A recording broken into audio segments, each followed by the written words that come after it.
అగ్గి పుల్ల లాంటి ఆడపిల్ల నేను నన్ను చిన్న చూపు చూస్తే ఊరుకోను ఎందులోని నీకు నేను తీసిపోను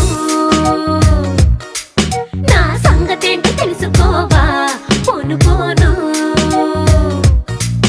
అచ్చమైన పల్లె రాణి పిల్ల నేను పచ్చి పైరగాలి చీల్చి పెరిగినాను ఏరి కోరి గిల్లి కజ్జా పెట్టుకోను నిన్ను చూస్తే ఇల్లగుండా ఉండలేను హై హై హై హే సూటు మూడు స్టైల్ సుందరా లేనిపోని డాబు మానరా ఈ ఊరిలో పై చేయనాదిరా నా గొప్ప నువ్వు ఒప్పుకో తప్పు లేదురా రేవులోని తాడి చెట్టులా